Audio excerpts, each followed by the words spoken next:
What's up? Welcome to Ben Samulak TV. Thanks for tuning in. Today we're talking about fasting.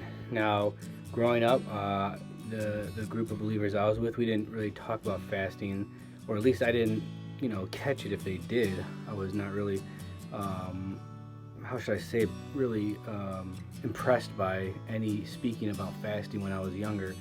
It's something that maybe I just blocked out, because who wants to fast? Who really wants to fast and deny themselves and not get to have, something that God has made for us and it's good for us? And he's pleased that we eat. He doesn't want us to be hungry and to be in need and in want. When you read the Bible, you can see that.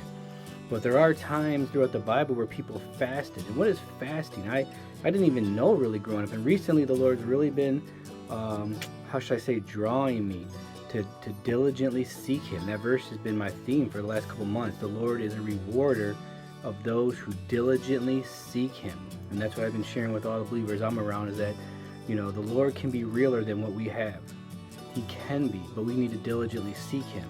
We got to get outside of our comfort zone, get outside of our box we put the Lord in. We got to drop our old wineskins and get ready to receive the new wine. So fasting has been, I've done some other videos on healing, speaking in tongues. These are some of the things the Lord has been showing me more in the Word. And fasting is another thing the Lord has been showing me.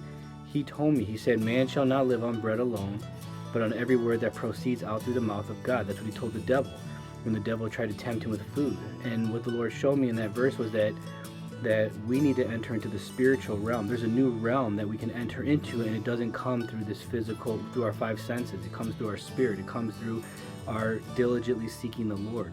The Lord told me the way into the spirit is through denying the soul life. It's through laying down your soul life. It's separating yourself from the world and laying down your soul life, and then we can enter into the spirit where we can see God, where we can touch Him, where we can hear Him, hear His sweet voice, and see His wonderful face. So fasting, the Lord is starting to show me, is one way that we can diligently seek Him.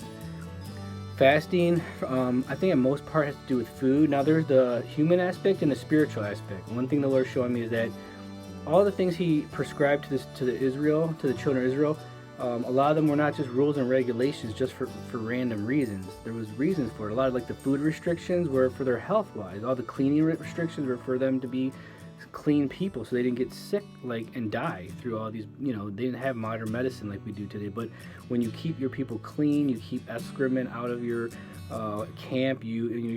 God is a sanctified, holy God. So His people should reflect that, and they did that in their. And what that does is that gives you health. That gives you spiritual health as well as human health. So even the food restrictions the Lord has shown me recently, I've been looking into them more, because I feel like as a Christian we always want to find the loopholes, especially a Western Christian. We always want to look at the one or two verses that get us some comfort, or gives us some peace of mind. Like a lot of Western Christians, we're following God so that He'll take care of us, our kids, our wife, give us a good job, all these things, right? But God has a need. God has a heart's desire. He has a will. He's looking for some who want to be one with His will. His will be done. His kingdom come on earth as it is in heaven. So the Lord showed me that means we have to lay down our soul life so we can enter in the spirit and be one spirit with Him. We need to deny our old man, the old man that wants to just live for us and live comfortably and just have things easy for ourselves. So fasting, number one, the human side. I mean, you could look all over YouTube for intermittent fasting and see all the positive health benefits of fasting, how it helps the body, how it helps the cells, how it cleans out the body. And, I like food. I'll tell you that. I'm half Colombian. In my family, we love food. We would eat breakfast and that's what's for lunch. That's how we were. So for me to fast, that was just not something that was very appealing or attractive to me. But recently, as the Lord has been drawing me and calling me to say, you want to see me clear? You want to hear me clear? You want to see me in a new, fresh way? Do you want the new wine? Then this comes with a price, right? And so salvation is free by grace, but relationship, there comes with a price with a relationship. Just like my wife, when I was courting her and wooing her, I had to lay down my soul. If I had to sacrifice to show her how much I loved her. If she wanted, let's go out to eat tonight, and I'm like, no, I just want to stay home and watch TV. When we're dating, she might start, if she likes to go out, she might start to be like, wow, this guy, he's lazy. He doesn't, he doesn't really care about me. He doesn't, and he's not listening to me. He doesn't know me. It's the same with Jesus. The Lord told me many times recently, I want to be your friend, Ben. I've shown you that, and he has. He's faithful. He's always been faithful. He asked me, do you want to be my friend, right? And what is it? A friend. A good friend is someone who is reciprocal. It's reciprocal, and that's why I'm praying I can be mature. It's painful to me to realize how immature I am, and how much that must be hard on the Lord, because he wants me to reciprocate the love that he has for me, and he wants me to have for him as a good friend. And in that, then I can really please him, and he's pleased to be, we're pleased to be around each other. It's painful when you have a friend who is never reciprocating the friendship, and even there's always animosity, there's always trouble. And the Lord's beyond that, but on the other hand, he still wants us to be his friend. He wants us to show him that we love him. The Bible clearly shows that.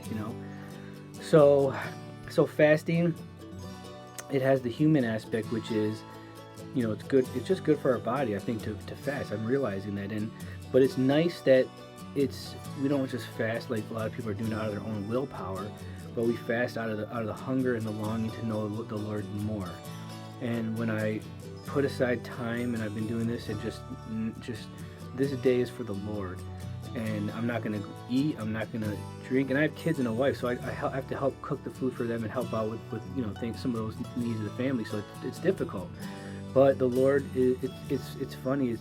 He when you really just want to find Jesus, you're not just fasting to just do the duty, but you're fasting because you're like, I want to get closer to Jesus. I want to see Jesus' face. I really want to hear his voice, and hear it in a clear way, in a stronger way than I never had before. Then you're willing to sacrifice. You're willing to really put time aside, put everything aside, including your own human needs, to just seek Jesus' face and just show him, I want you so bad, Lord, that I'm going to put everything aside, and I'm coming and just looking for you and seeking you. And it's very hard for me. It's frustrating, because even in that, sometimes I don't, I've seen the Lord clearer, and I've heard him clearer than I ever have. There's certain times it's been clear to me, but this time has been very beneficial to me, and it seems it's even helping other people. It's interesting as the Lord has been drawing me, causing me to seek him, and he's giving me himself. Other people, almost like other people are benefited more than I've been benefited just with what I want from Jesus. I don't want power, I don't want gifts or all these different things. If those things come, fine, whatever the Lord wants. I just want him. I just want to see him. And the thing is, as I'm getting closer and finding that it's getting closer, I'm getting a little more worried, because we look at introspect ourselves, and when Jesus really shows up in our life, whether it's in human form or in a spirit form, in a clear way in our spirit as we live in the spirit, are we ready to see him? Are we ready really to have that intimate contact with him? I think he knows where we're at, and I'm immature, so it's sad. I really want to see him, but I'm scared in a way, because I know how immature I am, how I'll probably make him mad right away by the way I am, my quirks, my personality, my defaults, and the things that I have, and it's nice to know that he saved me, that he has gone out of his way to attract me. So in that sense, I have security knowing he does love me, and he does really care about me. But as I want to be more, just like with my wife, the more I was getting closer to her, the more I realized how much I had to change, how immature I was, and to be able to take care of this woman and love her and show her how much I cared for her. And then even when you have kids, it's even deeper, how much you need to self-sacrifice to provide for them, to care for them, to love them, and show them. Some men run out, some men walk away. It gets hard. They walk away from the marriage, they walk away from their kids. So it's not like you have to do it. It's something that you choose to put yourself in, and you choose to lay down yourself to show those people that are in your life how much you love and care about them, and that you really do love them, and that a lot of that comes from your actions and the self-sacrifice. And my wife would love me. She knows if I fall and I'm not the person she would we have these expectations that we need to realize that those things need to sometimes get put aside and help each other, care for each other. But on the other hand, it's like we have to put forth that effort to show that we really do have that love. And that's the same with Jesus, I'm finding out.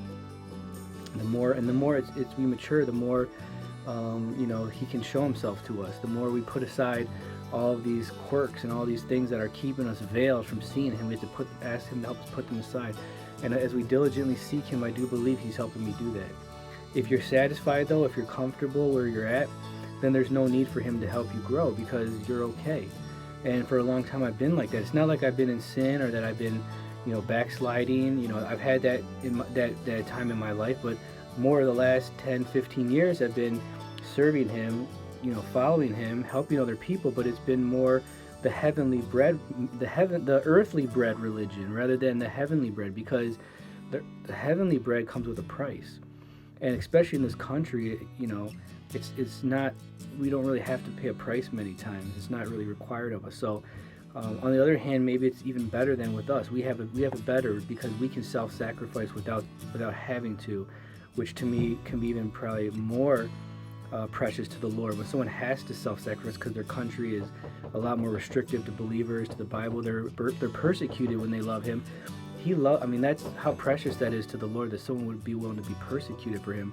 But in a way, it's like they have no choice. They have to take that stand.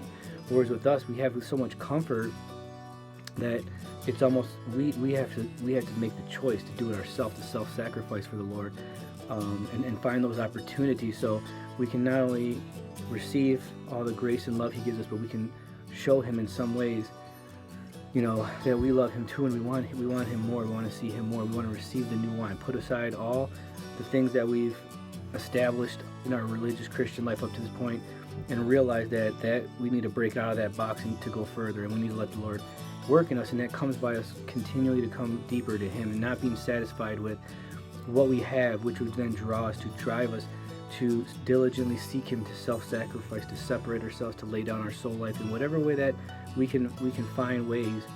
Every little way that we find then becomes another step to us seeing him in a new way.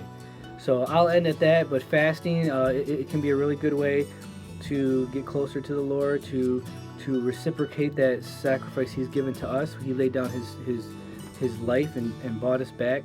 He paid everything, so that we can also show him, I'm willing to set my soul life aside too, even for a moment, to just show you, Lord, I love you and I want to know you more and I want to see you deeper.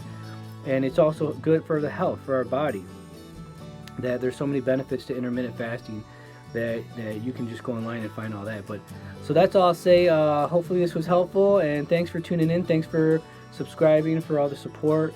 Share this with anyone that you think might benefit, and see you next time. Tune in, Ben Samulak TV. Have a blessed day. Bye.